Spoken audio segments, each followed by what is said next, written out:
Screenless.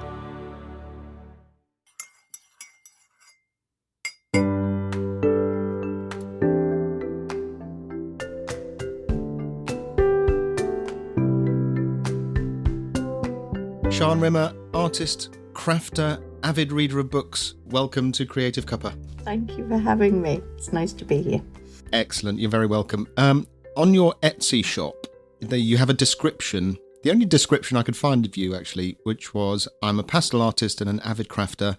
I hand paint glassware and make fluid art jewellery. If I'm not working, then you'll find me lost in a book. No distractions, please. Got any preferences for books? Anything and everything, really. I've read from a very early age. I used to hide under the covers with the lights off with a torch because I would be told off for reading late. Wow. And I haven't really stopped. So That's funny, actually. I had a previous guest who did exactly that, and she became a scriptwriter. Really? In the end, No, yeah. I don't write. I love reading, and I've been told I read really quickly. I can go through books and books and books. I'm the opposite.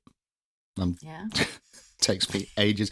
I think I still haven't finished a book I started at the start of lockdown. So that's how long it takes. Not good. But I do enjoy a book. But anyway. Yes. Yeah, so you do multiple things at the same time. I do. How do you decide what to do next? Is it a creative urge or is it driven by what people are buying, or how do you decide? It's a bit of both. I suppose with my glass... Sorry, that was something rolling on the floor. With my glassware, it's market driven, I suppose. I still tend to play about with ideas and designs, and if it's something that I really fancy doing. But yeah, it's basically what's selling well.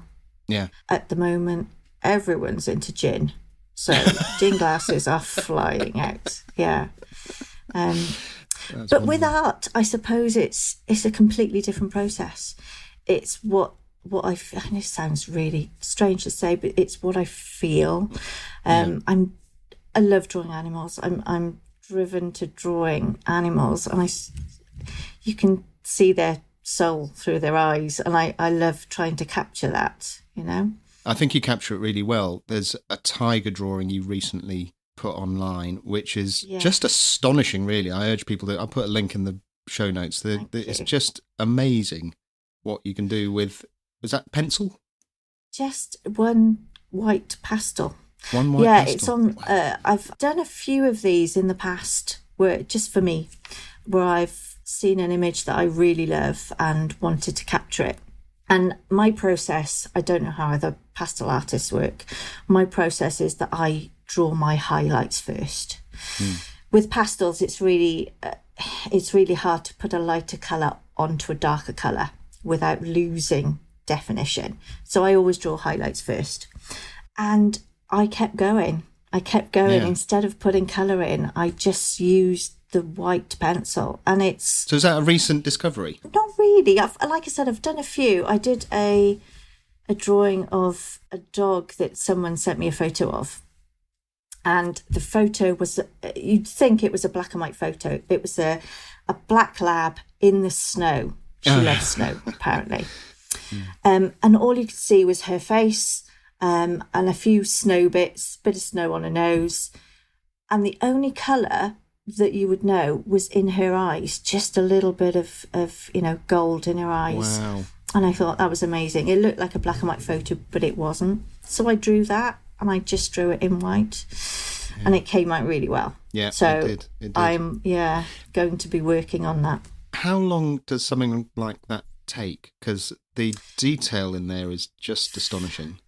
It all depends. If my mojo is working well, then, it can take anything from 4 or 5 hours to a full day. If not, I have to stop and start. Wow, as quick as that. I was expecting days, No, I don't stop, though, It's, right, once you get in the flow, I suppose with all creative things, if you're working well and it's going well, then yes, it's going. It's actually quite important to make yourself stop sometimes and actually look into the middle distance.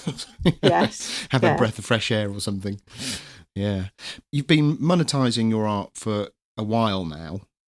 But where did it all start? Were you into art as a child? I mean, it seems like you've come out with all sorts of different styles. What was going on back then? When I was a child, I was really lucky. My mum was at home with me, and I don't know whether it was a different era, but I was, she had me baking and making and drawing and doing all the things that, idyllic childhood, I suppose. But I was never happier than when I was sat doing something arty.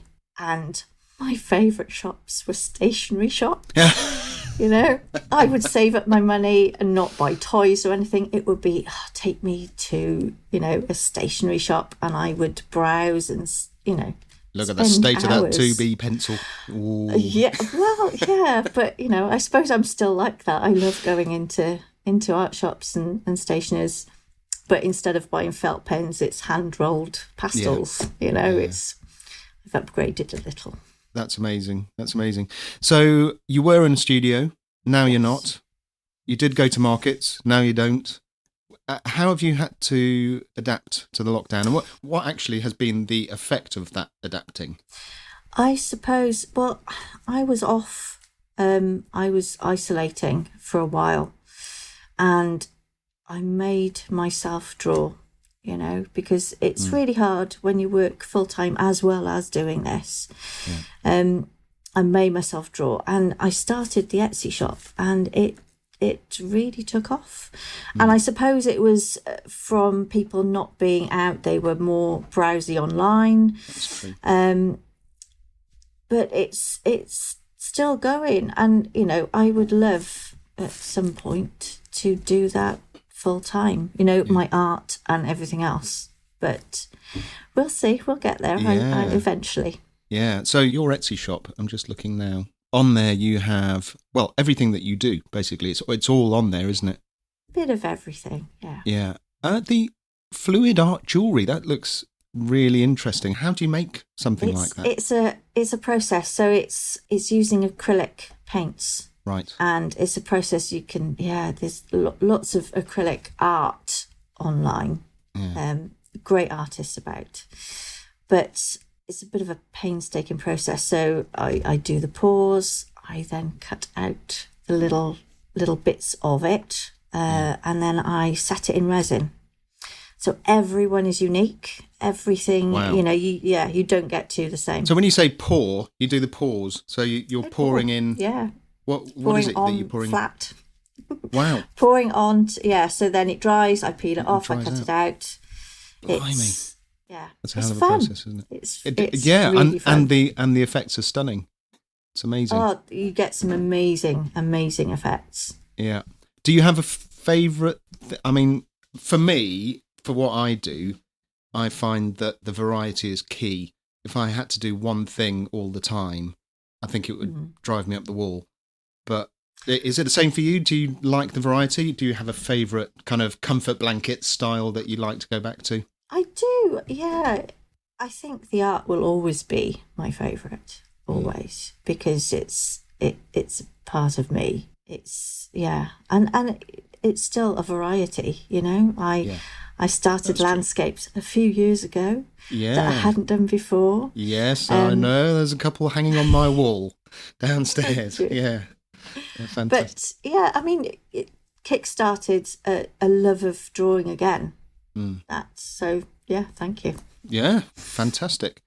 So where can people find your Etsy shop and your website and you online and things like that? It's all under Shan Rimmer Art, so my website will probably need updating slightly. But Facebook is a great place to find me because I'm always posting new things and my artwork and links to wherever. So if people just search for the Shan Rimmer Art, then they will find you. On Facebook, absolutely. Great. I will put those social links and your website and the Etsy shop in the show notes. I might put an extra link to that tiger because, wow. Thank you very much. But for now, Shan Rimmer, thank you ever so much for joining me for a cuppa. It's been a pleasure.